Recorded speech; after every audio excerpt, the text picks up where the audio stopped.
Hello, my name is Dr. Diwan S. Raja. Today I will discuss about the anatomy of the subclavian artery. The subclavian artery is a major artery that supplies blood to the upper limbs, chest, part of the neck, as well as part of the rectus sheath contents like the rectus abdominis muscle. Origin of the right subclavian artery, it originates from the brachiocephalic trunk. Brachiocephalic trunk is also called brachiocephalic artery or innominate artery. And this brachiocephalic artery is a branch of the arch of the aorta.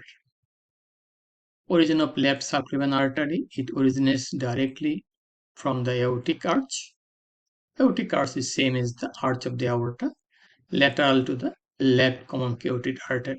So three major branches from the arch of the aorta. First one is the brachiocephalic trunk, then the left common carotid artery, then the left subclavian artery. Okay, so we got the origin of left and right subclavian artery. So if you look at that, this is the arch of the aorta, this is the brachiocephalic trunk, or also called brachiocephalic artery or innominate artery. Then this is the left common carotid artery, second one.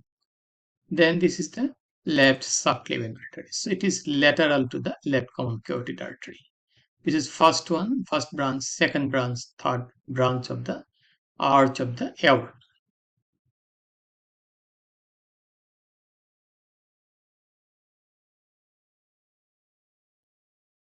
Okay.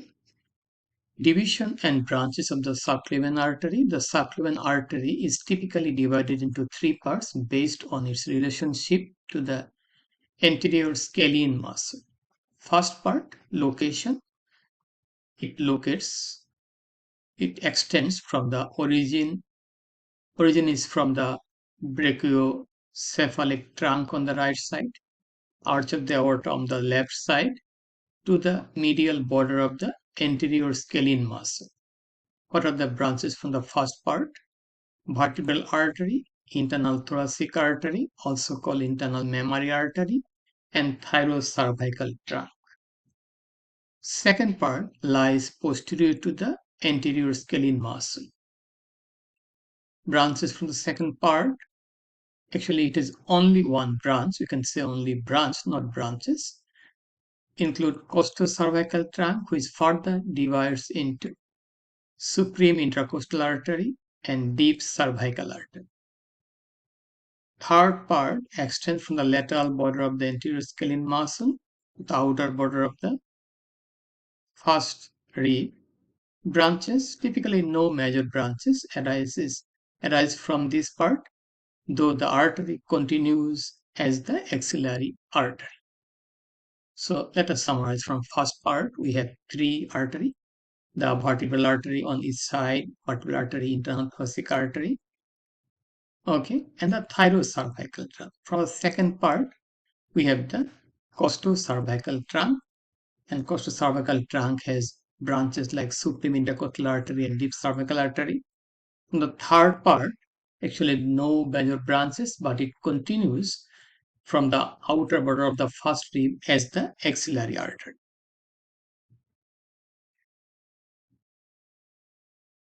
So here is the left subclavian artery. These are the branches. The vertebral artery, we'll also say the internal thoracic artery, thyrocervical trunk, will get then the costocervical trunk, and it's continued as the axillary artery from the outer border of the first rib. This part is the axillary artery.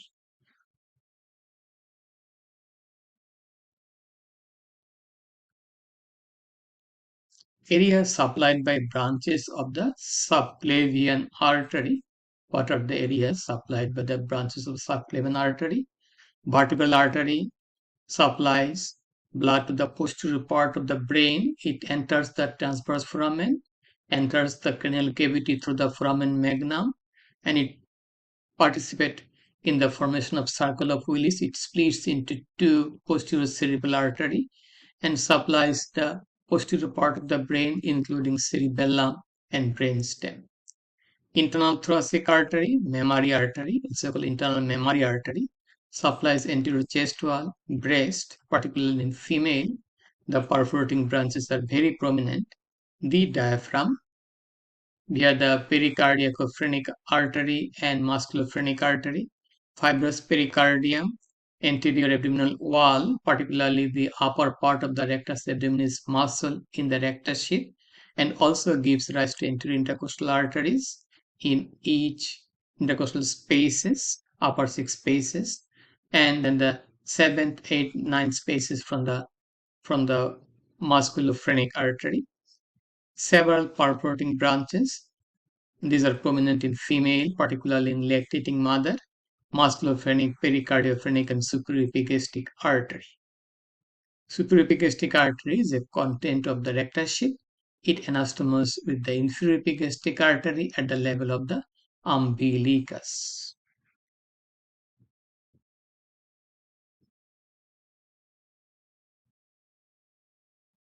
Okay, so we are looking at the arch of the aorta, brachiocephalic trunk.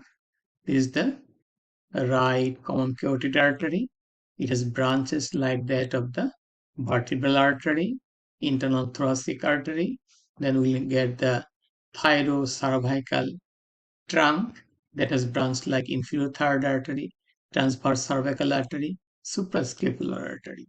From the second part, we'll get the costocervical trunk. It has branched like deep cervical artery and highest intercostal artery. Okay, so the left subclavian artery is a direct branch of the arch of the aorta. Right subclavian artery is a branch of the brachiocephalic trunk. And the subclavian artery continued as the axillary artery at the outer border of the first rib.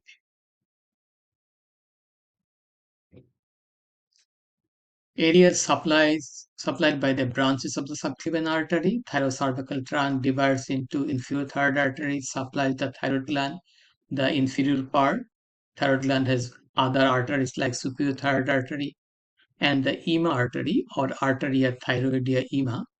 Transverse cervical artery supplies the neck and scapular muscle like trapezius, scalene muscle, rhomboid muscle, levatoscapulae muscles. Suprascapular artery supplies the shoulder region. Costocervical trunk, that is coming from the second part of the subclavian artery behind the scalene anterior muscle, divides into supreme intercostal artery or highest intercostal artery, supplies first to intercostal spaces. Deep cervical artery supplies deep muscles in the back of the neck.